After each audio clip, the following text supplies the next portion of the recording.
Bienvenue à ce webinaire consacré à une thématique autour du don, donc pour cette semaine du don. Alors, merci de vous être connectés pour ce sujet passionnant de la fiscalité. Donc, je vais essayer de vous présenter les choses de manière, j'espère, exhaustive, qui pourrait vous intéresser. Le webinaire est enregistré. D'ailleurs, il faut que j'acquitte le fait que je suis d'accord avec ça. Et puis, le support vous sera certainement diffusé. Donc, comme il y a des infos sur le support, vous n'êtes pas obligé de tout noter.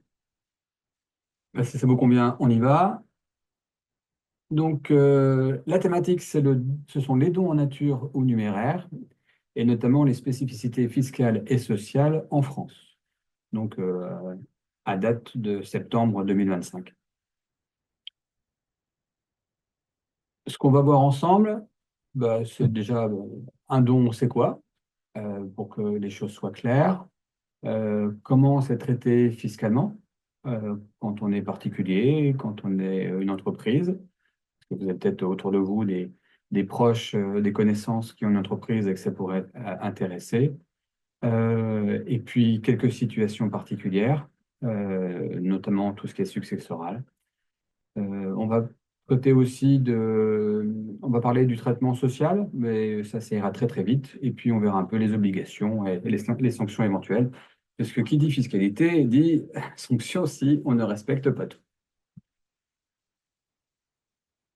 Alors c'est quoi un don?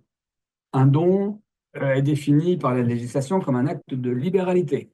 Alors derrière ce mot peu courant, c'est un peu comme si le donateur se libérait de la propriété du bien. On était propriétaire de quelque chose, on ne l'est plus une fois qu'on a fait ce don. C'est donc un transfert, il est gratuit, ça peut être un bien, ça peut être une somme d'argent. Les dons les plus fréquents, ce sont des biens ou des sommes d'argent. Et puis, c'est surtout sans contrepartie directe. C'est-à-dire qu'il ne faut pas déguiser un don pour obtenir le bénéfice gratuit d'un service. Bon, allez, je te donne ça, en plus de ça, j'aurai un avantage fiscal, et puis en contrepartie, tu me donneras ça. Donc voilà, on n'a pas le droit de bénéficier d'une contrepartie directe au don. Il y a des réductions fiscales par rapport à ces dons. Euh, alors, le don le plus connu, je pense, c'est quand on le fait à des organismes d'intérêt général ou d'utilité publique. On a tous entendu parler ou on a tous été concernés par un avantage de type avoir 66% de son don qui est déduit de ses impôts, donc c'est un crédit d'impôt. Ce qu'on sait moins, c'est que c'est limité à 20% du revenu imposable pour ce qui est des dons à des organismes d'intérêt général ou d'utilité publique. Si on peut pas, si on ne peut pas déclarer l'intégralité de son don parce que ça dépasse cette fameuse limite de 20% du revenu imposable, on peut reporter les excédents pendant 5 ans. Euh, le justificatif, c'est le reçu fiscal du bénéficiaire. Donc on reçoit en début d'année, suivant l'année du don, au moment de la déclaration des impôts, un justificatif qui nous permet de déclarer le don et puis surtout de donner le justificatif à l'administration fiscale si elle le demande. Exemple pour les particuliers, je fais un don de 1 000 € à une association et j'ai droit à une réduction d'impôt de 660 €. C'est-à-dire 66% des 1 000 €, bien sûr, si c'est dans la limite de 20% du revenu imposable. Autre don assez connu, répandu, quand on le fait, une association cultuelle, donc qui gère un culte, euh, ou alors des fondations reconnues euh, ou de fondations de sauvegarde du patrimoine religieux. Alors, on verra des listes, hein, enfin des exemples d'associations, soit 66%, soit 75%. Donc là, c'est 75% du montant versé. Il y a un plafond. 2 000 euros. Donc, ce n'est pas du tout lié au revenu de la personne qui fait le don. Ce plafond était de 1 000 euros en 2024. Je ne le connais pas pour 2025, mais bon, il est le même depuis quelques années. Et là, pareil, le justificatif, c'est un revenu fiscal du bénéficiaire. De temps en temps, il y a des actions, des mesures qui sont prises pour aider des personnes dans des situations difficiles particulières, momentanées. Donc, en illustration, en 2024, on pouvait faire des dons aux victimes de Mayotte. On peut faire aussi des dons aux partis politiques. Là, c'est une réduction d'impôt de 66%. Il y a un plafond de 7 500 euros par an, donc ce n'est pas non plus lié au revenu. Et pareil, justificatif, c'est le reçu fiscal du parti bénéficiaire.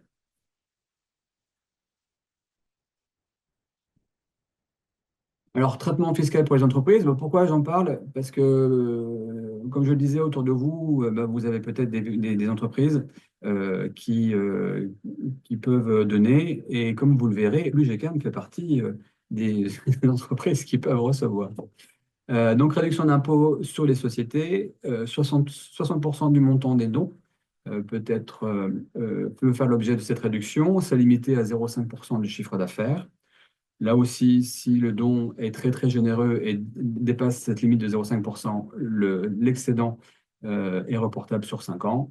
Et puis, c'est le reçu fiscal du bénéficiaire qui est la pièce justificative. Exemple classique, une entreprise fait un don, alors le montant, il est inventé, il fait un don de 10 000 euros à une association, ça veut dire qu'elle peut réduire 6 000 euros de son impôt sur les sociétés. Il peut y avoir aussi des dons nature. C'est la même logique que tout ce que j'ai dit jusqu'à présent, sauf que autant les numéraires, c'est facile à dire, ben, quand on donne 1 000 euros, ça vaut 1 000 euros. Quand on donne une marchandise, du matériel, il y a aussi possibilité de réduction d'impôt, mais il faut valoriser et justifier la valeur de ce que l'on donne.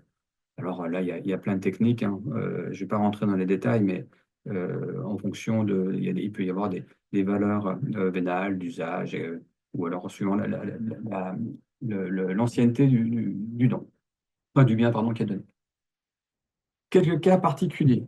Alors, ce sont les dons familiaux entre particuliers, famille, amis. Alors, ce n'est pas forcément des successions, ce n'est pas forcément suite au décès de quelqu'un. On peut transmettre une partie de son patrimoine. Là, on ne parle pas de réduction d'impôt.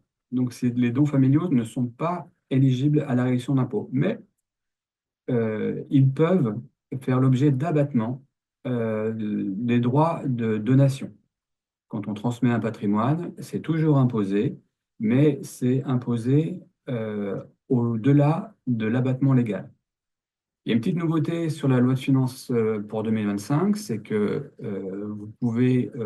l'abattement, il est de 100 000 euros par donateur. Donc, si vous avez plusieurs membres généreux de votre famille, ce sera limité à 300 000 euros par bénéficiaire. Si vous achetez un bien immeuble neuf, donc qui va servir de résidence principale, ou si vous faites des travaux de rénovation énergétique, là aussi pour votre résidence principale. Donc, c'est vraiment une nouveauté 2025 qui peut vous intéresser si vous avez de la famille qui s'interroge sur des dons à faire, puisqu'il y a une temporalité. J'anticipe un petit peu ce qui est dit en dessous, c'est qu'on peut faire ce genre de don tous les 15 ans, quand il s'agit de dons en numéraire. Je reprends la liste des exonérations. 159 000 euros pour une personne en situation de handicap. 100 000 euros si le don est fait à un enfant, un père ou une mère. 80 000 euros pour un conjoint ou partenaire de PEX. Presque 32 000 pour un petit enfant. Je n'ai pas mis de montant pour les arrière-petits-enfants, mais la fiscalité l'a prévu. Presque 16 000 euros pour un frère ou une sœur. Presque 8 000 euros pour un neveu ou une nièce. Et 1 594 euros dans toutes les autres situations. Je poursuis. Traitement social, je vous avais dit que j'irais vite. C'est juste pour savoir que pour les particuliers, il n'y a pas de cotisation sociale quand on reçoit un don, sauf quand on rentre dans le périmètre des avantages en nature dans le cadre d'une relation de travail. Exemple, don d'un employeur à un salarié. Et puis, par miroir, pour les entreprises, quand elle fait un don, ce n'est pas soumis à cotisation sociale, sauf si c'est attribué à un salarié ou assimilé, et que c'est assimilé à des avantages en nature, et encore, c'est au-delà d'un certain seuil. Le seuil, vous le connaissez forcément, euh, il est, euh, il est aussi imposé au comité, au CSE, par rapport aux dons qui sont faits par ce comité. Il n'y a pas de... Donc, c'est exonéré de charges au-dessus de 200 euros. Enfin, exonéré de charges, pardon, à l'inverse, en dessous de 200 euros. Est-ce que le plafond est respecté par tous? Ça, c'est pas mon sujet. Cotisation pour les organismes bénéficiaires, conditions, pardon, pour que les organismes bénéficiaires puissent avoir des réductions d'impôts suite à don. Le bénéficiaire doit être reconnu d'utilité publique. Il doit être agréé par l'administration fiscale. Alors, il s'agit d'être soit une association d'intérêt général, d'intérêt public, une fondation, comme je vous l'avais dit tout à l'heure.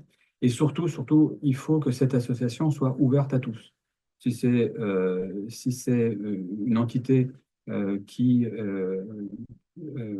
limite ses services à une partie de la population, les dons qu'elle reçoit ne sont pas éligibles à des réductions d'impôts pour les donateurs. Il y a donc un reçu fiscal conforme qui est mentionnant le numéro SIRET et la mention légale autorisant la réduction d'impôts qui doivent figurer sur ce document pour que vous, en tant que donateur, vous puissiez le déduire de vos impôts.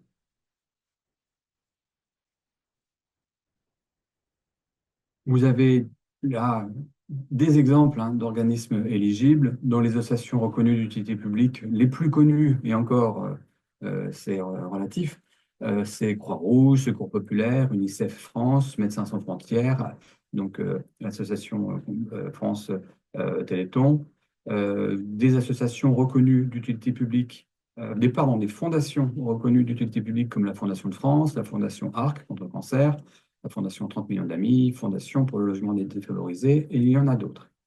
Il y a aussi les établissements d'enseignement supérieur ou de recherche, universités, écoles normales supérieures, instituts nationaux, les associations cultuelles, toutes les associations de type loi 1905.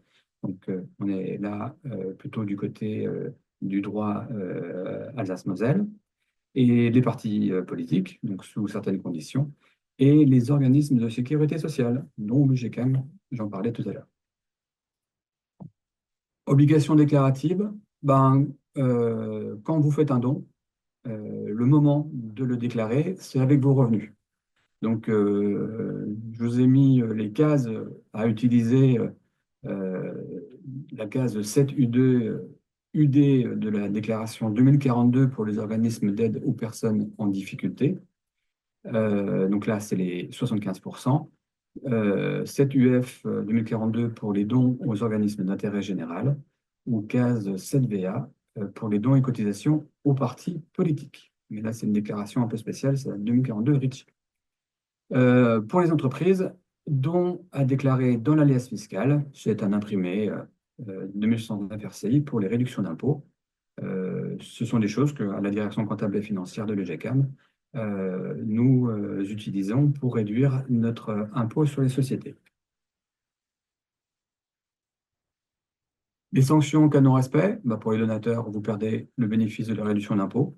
Ça ne va pas plus loin, sauf que si vous avez eu une économie d'impôt et que après un certain délai, l'administration fiscale s'aperçoit que vous auriez dû payer un impôt, vous êtes aussi éligible à des pénalités et des intérêts de retard. Pour les organismes, c'est le retrait de l'agrément fiscal en cas de non-respect de ses obligations, c'est-à-dire de délivrer des reçus non conformes, etc. Quelques ressources utiles. Donc, ce sont des liens Internet. Quand vous recevrez le document, vous pourrez cliquer dedans. Alors, je ne sais pas si tous les liens utiles sont là, mais déjà, vous trouverez pas mal d'informations. Et puis, pour finir, s'il fallait faire une petite synthèse de tout ce que je vous ai dit en un tableau, pour les particuliers, par type de donateur, vous avez le taux de réduction avec le plafond. Alors, c'est très synthétique, hein. et puis les organismes éligibles qui sont des exemples. Voilà, donc particulier, 66%, non 20% du revenu imposable si l'organisme est une œuvre d'intérêt général ou d'utilité publique. Voilà. Et je crois que j'ai terminé sur cette présentation en espérant de ne pas aller trop vite.